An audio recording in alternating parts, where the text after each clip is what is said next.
भगवता नारायणेन स्वयं व्यासेन ग्रथितां पुराणमुनिना मध्ये महाभारतम् अद्वैतामृतवर्षिणीं भगवतीम् अष्टादशाध्यायिनीम् अम्ब त्वामनुसन्दधामि भगवद्गीते भवद्वेषिणीम् नमोऽस्तु ते व्यासविशालबुद्धे पुल्लारविन्दायतपत्रनेत्र येन त्वया भारततैलपूर्णः प्रज्वालितो ज्ञानमयप्रदीपः प्रपन्नपारिजाताय स्तोत्रवेत्रैकपाणये ज्ञानमुद्राय कृष्णाय गीतामृतदुहे नमः। सर्वोपनिषदो गावो दोग्धा गोपालनन्दनः पार्थो वत्सः सुधीर्भोक्ता दुग्धं गीतामृतं महत् वसुदेवसुतं देवं कंसचाणूरमर्दनं देवकी परमानन्दं कृष्णं वन्दे जगद्गुरुं यं ब्रह्मा वरुणेन्द्ररुद्रमरुतः स्तुन्वन्ति दिव्यैस्तवैः वेदैः साङ्गपदक्रमोपनिषदैः गायन्ति यं सामगाः ध्यानावस्थिततद्गतेन मनसा पश्यन्ति यं योगिनो यस्यान्तन्न विदुः सुरासुरगणाः देवाय तस्मै नमः।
We will continue with chapter 4, verses 16 and 17.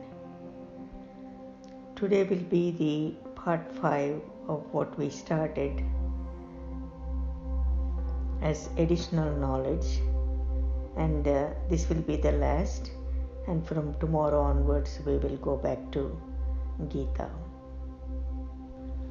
Today I choose to speak about prana and then the breath, and with these two along with the mind, how the creation of the universe and the creation of the individual come around.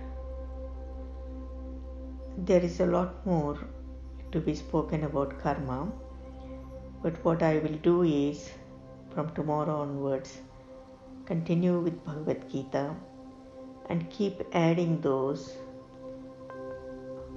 at the end of some of the verses so that the knowledge just comes out. I will read the verses 16 and 17 again. What is action and what is inaction? Even the wise are bewildered here. I shall expound to you that action, knowing which you will be freed from evil. Action indeed should be understood wrong action should also be understood, and inaction should be understood as well. Unfathomable is the course of action. We were speaking about prana. Let us continue on that. Prana is said to be the nature of being. It is the motivating force of creation, and it is the basic force of the mind. So again, prana is the tendency of the unmanifested to manifest. Its tendency to vibrate and manifest is referred to as prana. The being vibrates by virtue of prana and manifests. And as manifestation, it assumes a subjective nature, and the being becomes mind. And assuming an objective nature, it becomes matter. So, remaining innocent, the prana serves as a link between the subject and the object, creating the subject-object relationship and making it possible the start of the multiple creation from the eternal one being. This prana is the power of being which is latent in its unmanifested state, and it comes into play in the process of manifestation when the being assumes the role of the subjective and objective creation. Now we can take this whole thing, the prana, the cosmic law, the cosmic intelligence. This is all referred to as Adi Shakti, inherent in the Purusha. So it is the Prakriti which is latent and inherent in the Purusha. Purusha is the pure consciousness, and Prakriti is the eightfold nature, which is also referred to as Adi Shakti.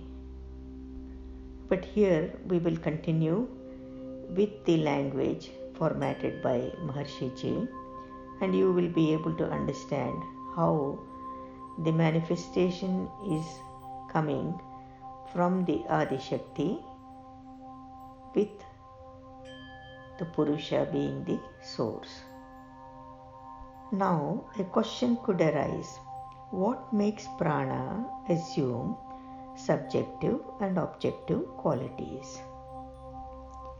The cosmic intelligence or creative power, which is the very nature of being, generates prana out of itself. Here itself is the absolute being. Now prana shoots forth from the fountainhead of the unmanifested being. The absolute being assumes the role of prana.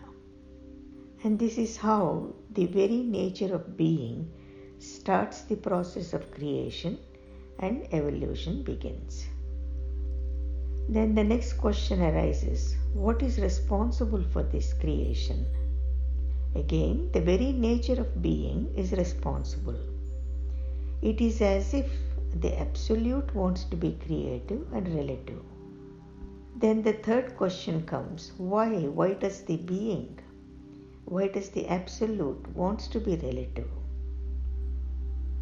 So, the Absolute wants to be creative and relative because of its own nature, and perhaps for the sake of variety. Expansion of happiness is the purpose of creation.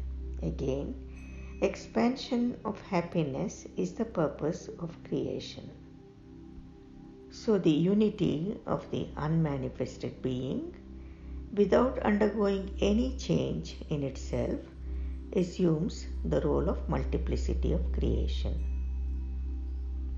So here the Absolute is assuming the role of relativity, or the unity is appearing as multiplicity, but in essence it is nothing but the nature of the Absolute. And so this resolves the enigma of creation. Here it is important to understand the unity of unmanifested Absolute Being is also the diversity and variety of manifested creation. So here the Absolute and the Relative both together present the whole truth of life. And what is it? 100% of the Absolute and 100% of the relative existence combine to form the 100% of life in creation. So it should be clearly understood here that the manifested creation and the unmanifested being, although appearing to be different, in reality are one and the same. So here we understand creativity lies in the nature of the Absolute Being.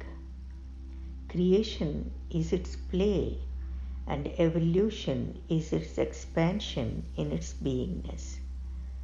So the being remains being and the creation comes to be. In essence, this is how you can understand the Parashakti being in latent form in oneness with Shiva. So again, creativity lies in the nature of Absolute Being, creation is its play, and evolution is its expansion in its beingness. And again, the whole purpose is expansion of happiness, which is the purpose of creation. Now, let us look at breathing. Breathing in its subtlest aspect is referred to as prana. It is breathing that lies between the individual being and the cosmic being. It is breathing which lies between the individual stream of life and the eternal cosmic ocean of life. We have seen that being, by virtue of prana, which is its own nature, vibrates into manifested streams of life. And then the prana assumes the role of breathing and maintains the individual life stream and keeps it connected at its basis with the cosmic life of the Absolute. Here it is important to understand that when we are talking about the breathing, we are talking about the individual. Breathing is the result of the combination of prana and mind, and prana and mind are not arbitrarily two different things. Here it's important to understand the mind includes within its role the feature of prana, and without prana the mind could not be, and without the mind prana is just the nature of being. Therefore, in order to maintain being on the level of breathing, it is primarily necessary to bring being into the level of the mind. And with the practice of transcendental meditation, the mind becomes saturated with being, and breathing is on the level of being. The breathing is found in harmony with the rhythm of nature, and the individual life whose breathing has been transformed on the level of being breathes in harmony and the rhythm of cosmic life.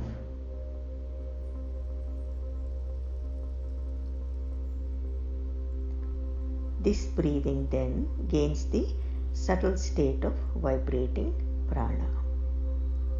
So here the breathing of the individual is thus the nature of cosmic being. The breathing of the individual then is the vibrating prana. So here the art of being and breathing is the art of raising the status of the individual to the state of eternal cosmic being.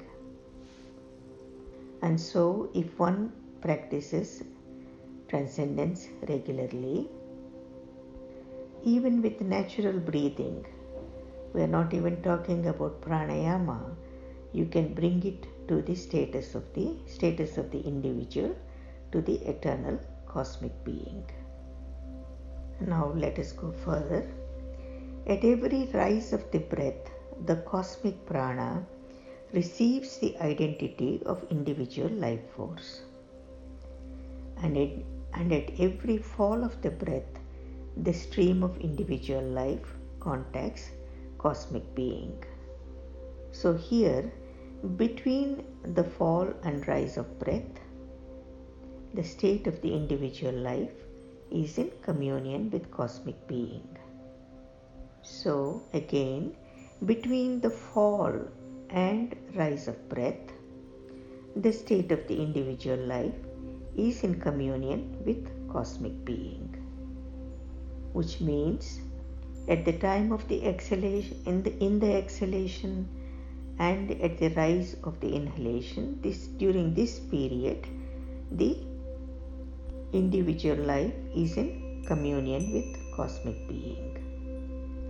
So when one transcends regularly, and if one is practicing pranayama also, then the breathing, even while the breath is in action, the contact of the individual life stream is not broken with the eternal life of cosmic being.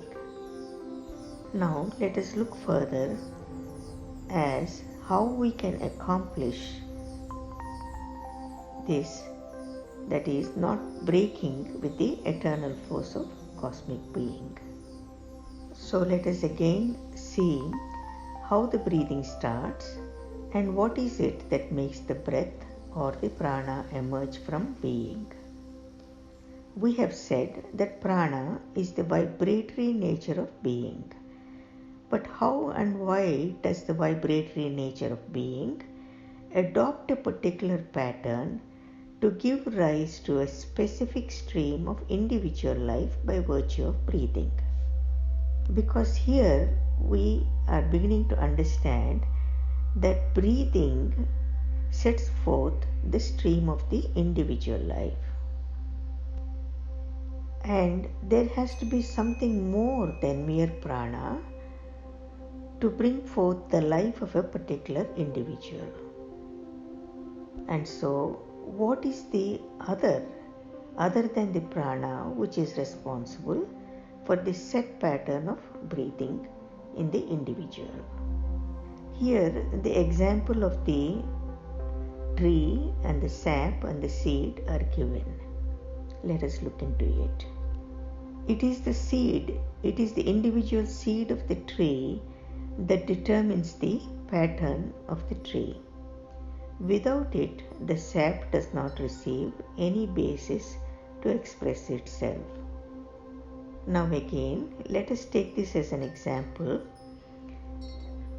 Let us take the sap to be transcendental being of the absolute cosmic life, and the tree to be the individual stream of life.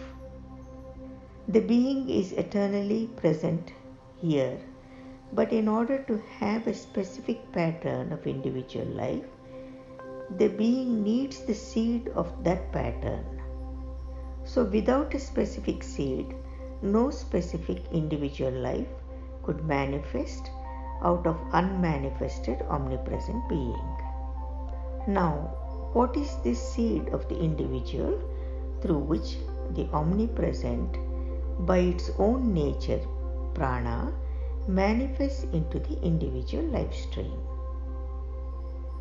The seed of the individual life is like the seed of a tree, which is nothing but the sap in its most highly evolved expression. Passing through all the cycles of evolution, the sap reaches the highest state of evolution in a fully grown tree and appears as a seed. So, the seed signifies the most highly developed state of the tree and is the most highly concentrated state of the sap. Then this seed becomes the cause of attracting the sap and growing into a tree again. Now I just want to remind, we refer to Adishakti as Sarva Bija. She is the seed of all. So as we go along, then you will be able to understand more of this. The being expresses itself as prana, and on which it is based the sprouting of a thought, which in its turn develops into a desire leading to action. Again, being expresses as prana, and on this prana is based the sprouting of a thought, and this thought in turn develops into a desire, and the desire leads to action. When the action is completed, the fruit of action marks the full growth of the tree of thought or desire. Then this impression of the experience of the fruit of action is like the concentrated state of the seed, and this is capable of giving rise to future desires and future actions. So here then we see that the case of the cycle of seed and tree is like the case of the cycle of thought, desire, action, fruit of action and its impression. Here the seed is like a thought, and the soil from which the sap is drawn for the nourishment of the seed is being, which lies at the basis of thought. So, for the sake of understanding, we can say that being sprouts or manifests as a thought and evolves to a state of action, and having further evolved as the fruit of action, becomes concentrated to become the impression, and then reaches the state from which it started to manifest. Now, this account will help us to visualize the stream of individual life sprouting from universal life by virtue of prana. Further, the seed of the individual life is nothing but the expression of unmanifested being in the most highly evolved state of manifestation. Again, the omnipresent being, which is of unmanifested nature, having manifested as a thought and having gone through all the cycles of evolution, reaches the climax of the evolution of the thought in the fruit of action, and the impression of the experience of the fruit of action becomes the seed for future thought. So, by virtue of this seed thought, being begins to express itself in the stream of an individual life of set pattern. So now we have seen how being expresses itself in different degrees of manifestation and passes through the different cycles of evolution and arrives at a point where it is capable of being the seed for the future life of the individual. Now we have previously seen that prana is the vibratory nature of being. The unmanifested being does not need any outside instrumentality to vibrate. It does so by its own nature. So again, when prana manifests, the being vibrates, and by vibrating, it assumes the role of a particular pattern of breathing or life stream in accordance with the individual life. Now we further understand that the individual seed of life is the unfulfilled karma of the past life of man. the sum total of all the unfulfilled desires of the previous life is the seed of the individual that molds vibrating being into a specific life stream of an individual. So the prana, in conjunction with the desire, forms the mind. And prana, devoid of its association with the mind, forms matter. Again, the prana in conjunction with the desire forms the mind, and the prana devoid of its association with the mind forms the matter. And this is how the subjective and objective aspects of the individual life come into existence. So essentially it is being, but as in the life of a tree, it is the sap which expresses itself in different aspects of the tree. So similarly, here it is the being which expresses itself as different aspects of the individual. And just as it is the seed which shapes the pattern of the sap into a tree, it is an individual life. It is the impression of the experiences of the past life that shape being into a specific pattern of individual life force or prana. So now we find that prana, or its gross aspect, breathing, is the fundamental aspect of the life stream of the individual. And it is the link between the individual life stream and the ocean of cosmic life energy. And so it is by virtue of mind in conjunction with the prana that the whole stream of individual life is set into a specific pattern.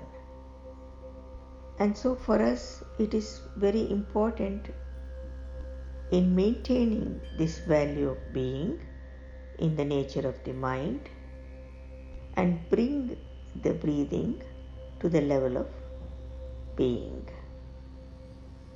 And so it is important to bring breathing in harmony with the rhythm of nature.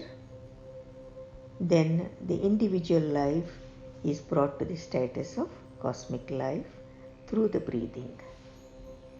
So when the individual breathing is brought to the level of the cosmic status, then the breathing gains the subtle state of the vibrating prana, and it loses its individuality and breaks this cycle of again this ongoing karma and the cycle of life and death. So here we are given so many opportunities to be the being and be in liberation. But again, the foundation is the transcendence and gaining the transcendental experience, transcendental consciousness and rising in consciousness. And it is such an extraordinary thing that our rishis have developed this breathing and breath to an extent where they bring this individual breath into the cosmic breath and bring the final freedom through this. So I will end here. Now again, all of this is the essence of Maharishi's knowledge from the Science of Being and Art of Living book. I express my gratitude to Maharshi Ji. So tomorrow we'll continue with Bhagavad Gita and then keep adding these knowledge wherever possible as addition, just like the way I was doing before at the end of the verses. So I end here. Jai Gurudev, Loka Samasta Sukhino Bhavantu.